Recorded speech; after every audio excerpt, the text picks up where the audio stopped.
Hey folks, this is the Hermit and I am at the Cloister at Three Creeks again. And I don't know how to make a video of a perfect day, but it's that. Mid-70s, not a breath of wind, wall-to-wall sunshine, low humidity, and I'm in the most special place in the universe. But I've just come back from Switzerland. Switzerland was a family trip, essentially. My daughter talked me into coming to Switzerland. I'm so glad she did. I loved it. And there are a bunch of videos from there that I'm associating with the whole hermit thing, even though it was a vacation from being a hermit. Now I'm back, and with a tremendous new perspective on the whole hermit thing. And I'm going to be rambling here a bit and trying to describe it while sitting in this just stunning setting, absorbing the sound of the creek and the waterfalls. I want to go back to Switzerland, and in order to go back to Switzerland, I hope to spend a lot of time and hike a lot of trails. Hiking is my thing. Switzerland puts the U.S. to shame in terms of its trails.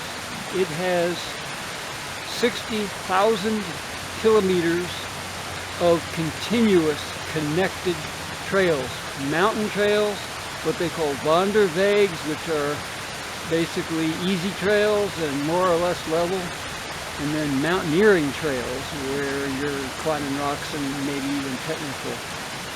But they are all connected, and they are all scrupulously well marked with yellow signs, consistent across the entire country. It's a hiker's mecca. It's a hiker's nirvana. And I would sure love to try to advocate for something more like that here in the U.S. My desire to hike a lot in Switzerland took me to looking at the 7 national trails they have. The Via Alpina is the one that basically is the area where I was, in the beautiful, most spectacular Jungfrau region of the mountains of the Alps, the High Alps, Grindelwald, Muren. All the videos are there for you to see. There are 6 other trails, and the one that caught my attention was one that had previously caught my attention in Europe in general, and that's in Switzerland, called the Via Jacobi. In American translation, it's the St. James Way. In Spanish, it's the the Way of St. James. Santiago de Compostela is the town in northwestern Spain where you end up. Although there's another 70 kilometers to the end of the land, the Finisterre, and I'll probably go all the way to that. But hiking not from Switzerland, but here's the other connection. I'm back to family. Genealogy has been a major endeavor of mine. I've traced the roots of my family almost, well, literally every branch of my family came from Germany. There are only one set of great-grandparents that I do not, actually great-great-grandparents that I do not know specifically where they came from in Germany. I'm hoping to find that out. So my hope and my plan is to hike from those origin locations, mostly in northern Germany and adjacent what is now Poland. Hike 2 Switzerland via, and the whole continent of Europe has a web of Via Jakobsweg in German, Way of St. James trails, which are all pilgrim trails. They all lead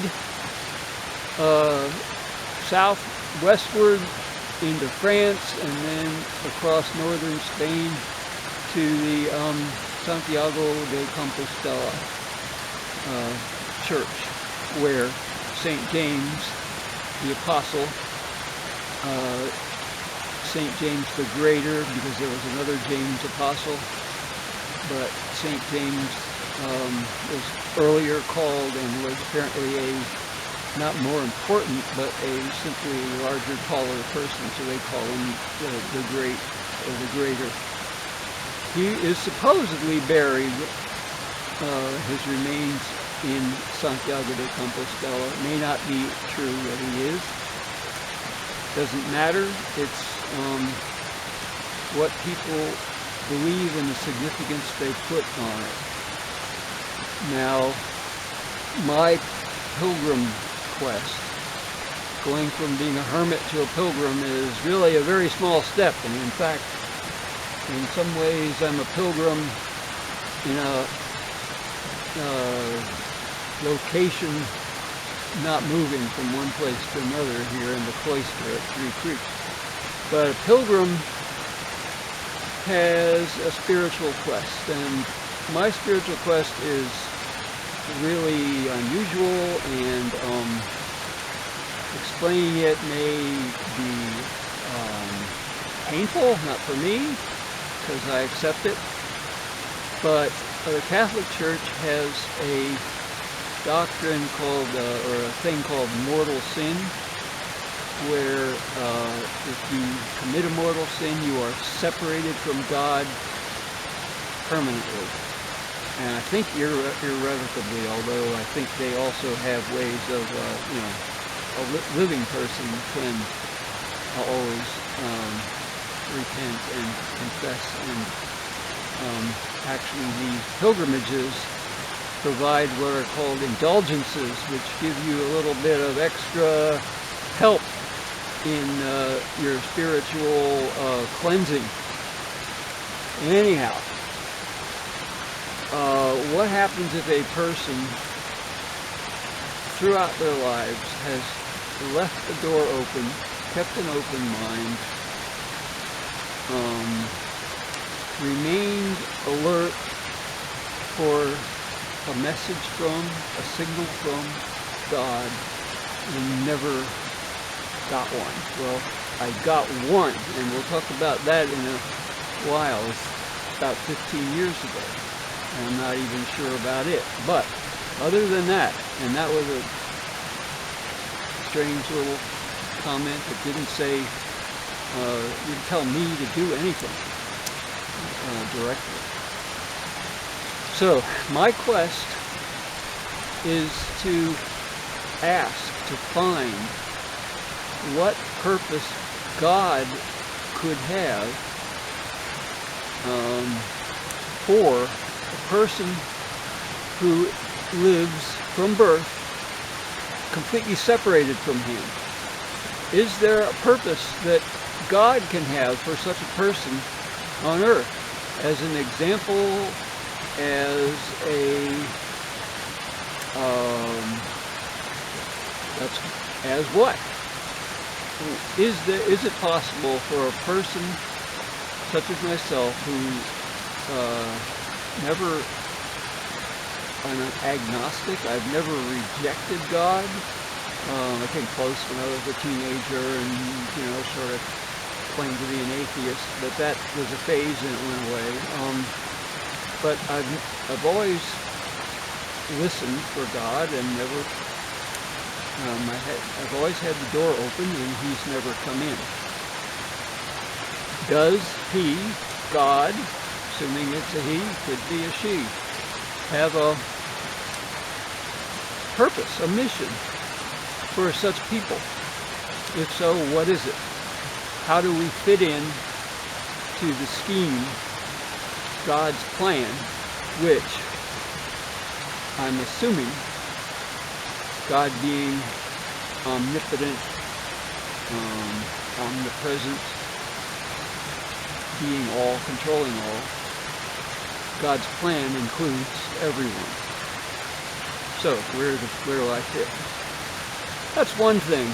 I want to just hike these trails to advocate for, as I already said, long-distance connected trails in the U.S. and just demonstrate how stunning the infrastructure and the support for such trails is in Europe, and especially the Way of St. James and its spiritual connection, something that there's no comparable thing in the U.S.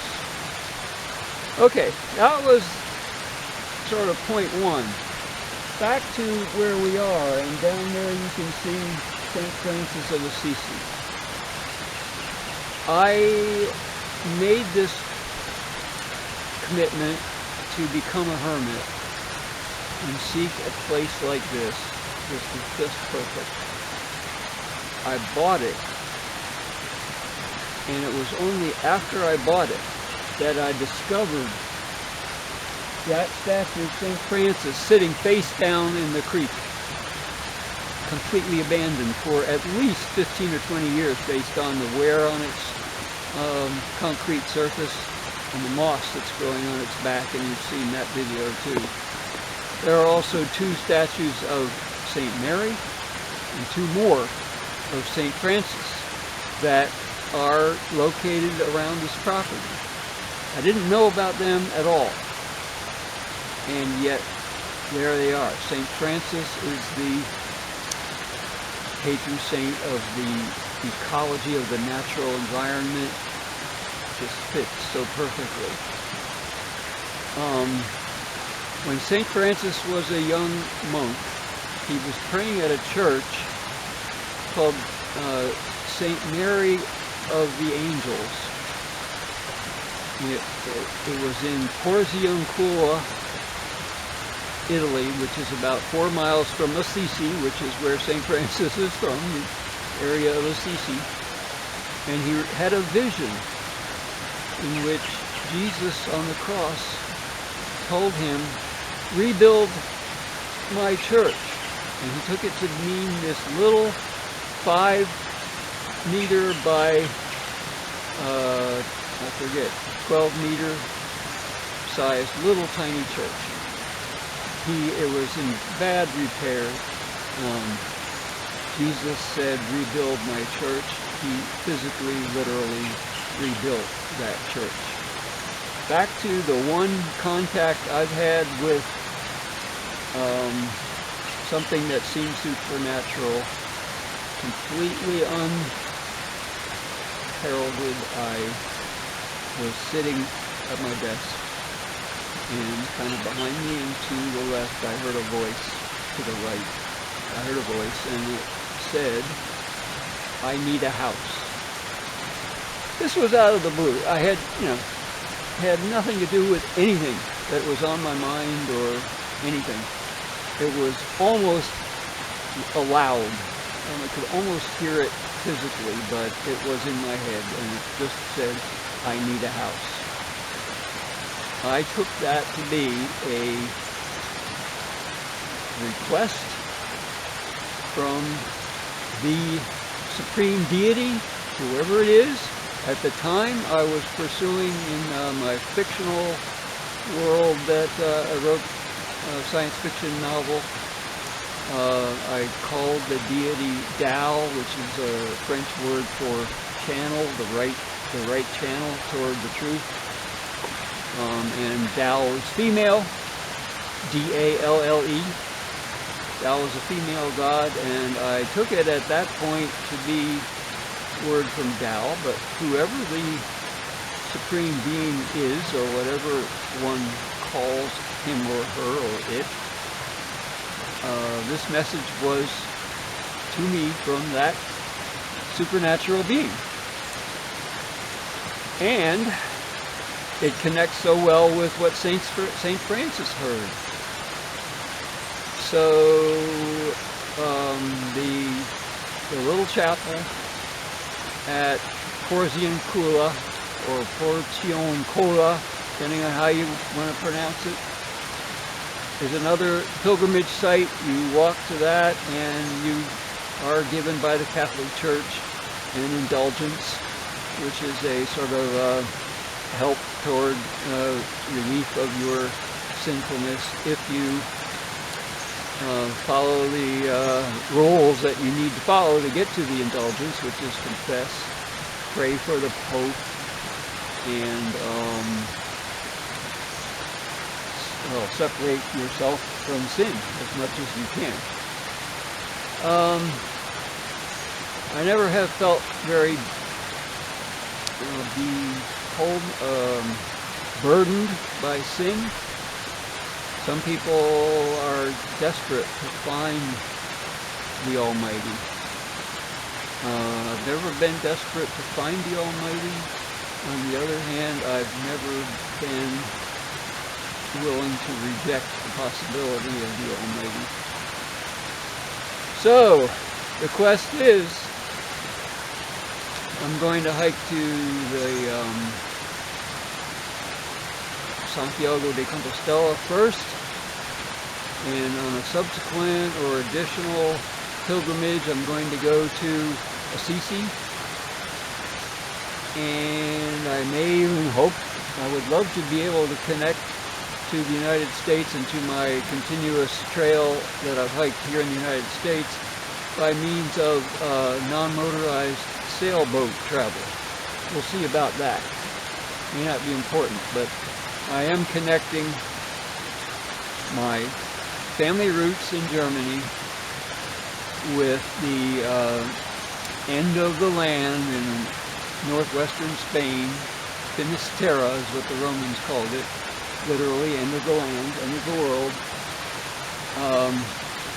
And I'm going to connect with St. Francis and his mission, being that he's the patron saint of the natural ecology, and that's so important to me. Whether I hike all this in 1 year or not, well, the plan to go to St. Francis, or the plan to go to St. James relics in Santiago de Compostela from Germany, that I hope to do all in 1 year. If I can also do, and that's about maybe 3,500 kilometers. It depends on how many of my ancestral points of origin I try to touch. Still working on that, because there are, they're not all right together. They're basically all around northern and far eastern Germany and what was formerly Pomerania, now in Poland. Hike down that way and go to St. James first. And one last thing about St. James is my parents named me and my only sibling after some of the most major disciples of Jesus. They were very devout Christians, not evangelical, not aggressive, pushy, just they really believed. They named me Peter John, Peter being Simon Peter, the first pope and the first, I believe, disciple that Jesus called. John was brother of James, of St. James the Greater, who is the patron saint of Spain. And my brother's name is James. So Peter, John, and James, and my brother's middle name is William, which is my grandfather, who is the most recent of our ancestors who came from Germany. He came in 1910. And I have 2 specific addresses for him. So if nothing else, I'm going to start there. One is the place where he was born, 7 Zimmerstrasse in Potsdam. The building was probably bombed to extinction and rebuilt, so it's not going to be the actual building where he was born because that no longer exists. The other address I have for him is the last place he lived before he emigrated to the U.S. in 1910, in June, I think it is, 1910. I have a postcard written to him May 20th or March 20th, 1910, addressed to 7 Fichterstrasse in Steglitz by Berlin, which is a small suburb of Berlin, sort of halfway between Berlin and Potsdam. Not quite sure exactly where that place is because Steglitz these days does not have a Fichterstrasse. It may never have, but there's a Fichterstrasse without the R in Teltow, only a mile or less from Steglitz, and I'm thinking that may be it. And that's literally only 2 to 3 blocks from one of the routes of the Way of St. James, coming down from northwestern Poland down toward Switzerland.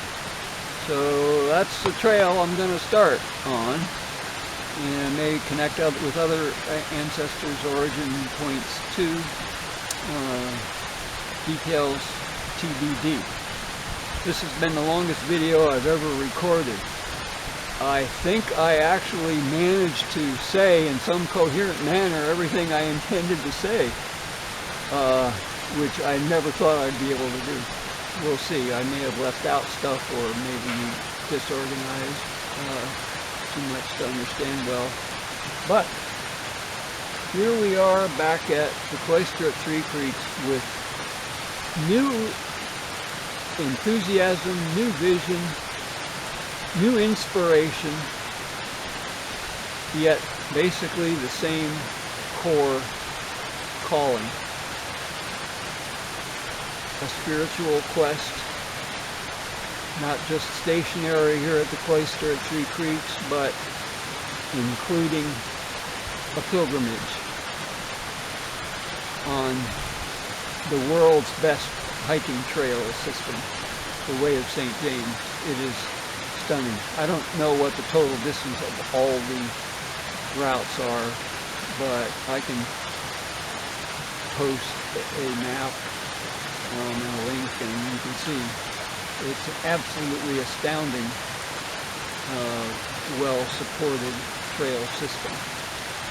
And the religious connection is not an insignificant or an important part of that. So, ding dang it! I'm all excited. And God, what a beautiful day to think about it, to share the thoughts. You know, people say, I wish we had smell-o-vision. I wish we could completely immerse yourself in this place, because it's just, at this moment, perfection. And I feel like I just left paradise in Switzerland. I got back to the U.S., and although I desperately, immediately missed Switzerland, my next reaction was, that was a vacation, but you know what? I'm always on vacation. I go here, and it's paradise. When the season turns and I go back to the beach, and I have already posted one video from the beach, that's paradise. I'm always on vacation. I'm always on a spiritual quest, on vacation. So, in any case, I know that I've overrun